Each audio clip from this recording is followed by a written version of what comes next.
Hello बच्चों, let's read this question. So this question says the following figure shows a logic gate circuit with two inputs A and B and output C. The voltage waveforms of A, B, C are shown in below. Okay, the logic circuit gate is okay.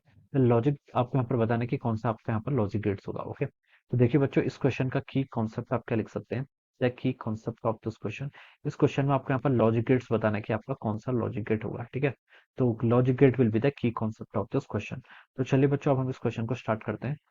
तो यहाँ पर देखिए आपको output और input wave form यहाँ पर question में क्या कर रखा है, गिवन कर रखा है. ठीक है, तो देखिए बच्चों, हम इसको ट्रूथ टेबल बना के सॉल्व करते हैं. ठीक है, ए बी और सी के आपका आउटपुट है. ठीक है, ए और बी के यहाँ पर आपके इनपुट है एंड सी के यहाँ पर आपका आउटपुट है. ठीक है, तो देखिए अगर हम इसके करस्पॉन्डिंग यहाँ पर टेबल बनाए, तो देखिए ए, देखिए जब आपका देखिए ए की यहाँ पर दो वैल्यू ले सकते हैं. आपको डिजिटल सिग्नल गिवन है. ठीक है, इधर वन इधर जीरो. ठीक है, यहाँ पर देखिए ए ने क्या ले रखा है, जब अपने फर्स्ट में देख रहे हैं हम, ठीक है, इस वाले पोर्शन में. ठीक है, फर्स्ट पोर्शन में अगर हम देखें यहाँ से लेकर, ठीक है, तो यहाँ पर देखिए ए की वैल्यू जीरो है, बी की वैल्यू जीरो है और सी की वैल्यू भी कितनी, जीरो. तो ए जीरो, बी जीरो और सी भी कितना आपका जीरो के इक्वल है. उसके बाद सेकंड देखिए, यहाँ पर देखिए आपका ए इस रीजन में कितना आपका वन है, बी इस रीजन में कितना आपका वन है, सी भी इस रीजन में कितना आपका वन के इक्वल है. ठीक है, A B one, B B one और सी बी वन. तो लिख सकते हैं ए वन है, बी वन है और क्या आपका सी बी वन के इक्वल है. ठीक है, थर्ड रीजन पे देखिए आपका ए कितना है, जीरो के इक्वल है, बी कितना है, वन के इक्वल, ए जीरो के इक्वल, बी वन के इक्वल और सी देखिए कितना है आपका, सी भी आपका यहाँ पर से जीरो के इक्वल है. ठीक है, ये आपको यहाँ पता चल गया.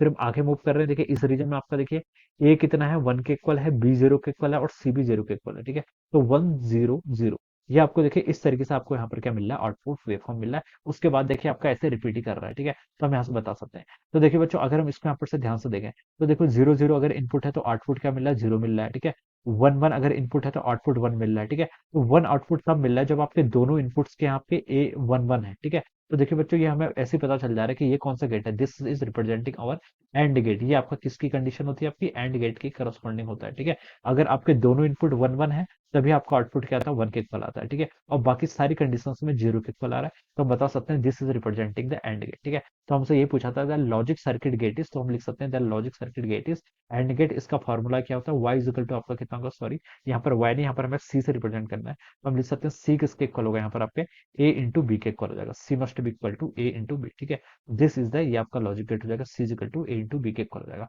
सो this will be the answer of this question. ठीक है, हम क्या लिख सकते हैं, यहाँ पर आपका एंड गेट होगा, डी क्या होगा, इसका फाइनल आंसर हो जाएगा. Alright, so I hope you all understood this concept. All the best and thank you so much.